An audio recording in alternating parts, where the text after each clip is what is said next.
So if you recognize yourself in this scenario, then you probably have some kind of social anxiety.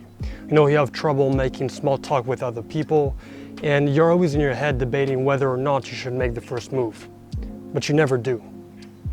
I won't go over the fluff of telling you how damaging social anxiety can be for your relationships and for your self-esteem, so I'll just jump right in and give you my 3 advices on how to deal with social anxiety.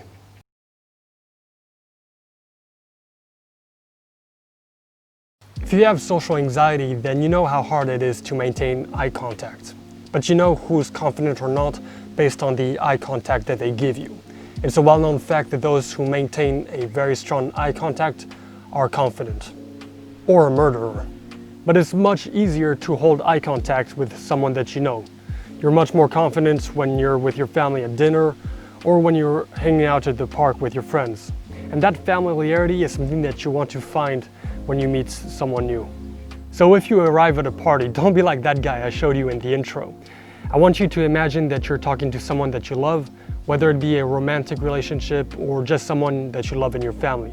And that simple act and mindset switch of thinking that you're talking to someone that you love will help you a lot.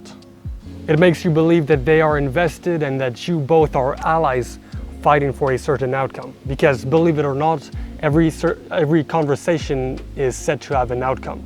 An example is when you're debating with someone about something, the goal here, the outcome, is to seek truth. You want to find truth. Well, the same applies for every conversation. When you're having a small talk with someone, you're really trying to get an update about their life, or you're trying to set a meeting with them, and so on. And one last note I have on this tip is that when you trick your brain into believing that you're talking to someone that you love, you lower your guards and you instantly become more outspoken. So it's as if you were talking with your friends, and you don't make the whole conversation awkward.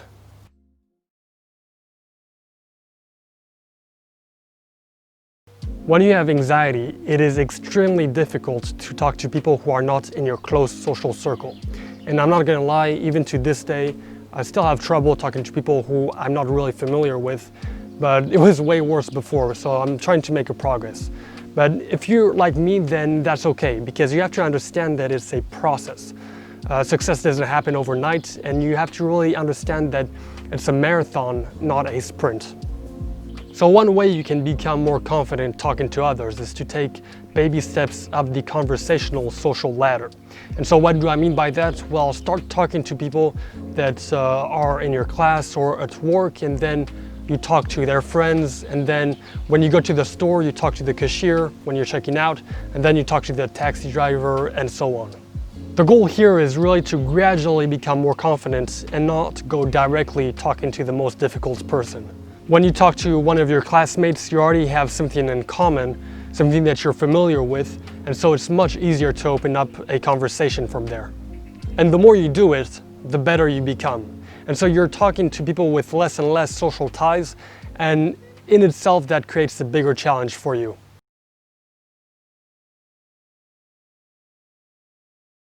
Whether you have social anxiety or not, one thing is for sure, is that you will most likely have to present in front of others, and it can be very stressful. However, there are things you can do to make yourself more comfortable during a presentation in front of your audience, and one of them is to have something in your hand. You may be wondering, like, Paul, that's all? But hear me out, because this one is one tip that has helped me tremendously. The thing is that when we're presenting, we usually don't know where to put our hands. You know, we put them in front, we put them in the back, and the worst is you put them in our pockets. And so if you have something in your hands, whether it be a pen or a clicker, then I found myself to be much more comfortable and much more at ease in front of my audience. And you may be wondering, like, Paul, okay, that's cool when you're doing a presentation, but I don't usually do one, so how can I apply this to my everyday life? Well, I've got the trick for you. Whenever you're out with a group of people, whenever you gather with a group of people, make sure that you hold a cup of water in your hands, or a beer if you're out. And like that, it's much easier to be comfortable, and you don't have to worry about your hands placement. Alright guys, thank you so much for watching until the end. If you found these tips valuable, then make sure you like this video and you subscribe and hit the bell. The bell, not the bill, the bell.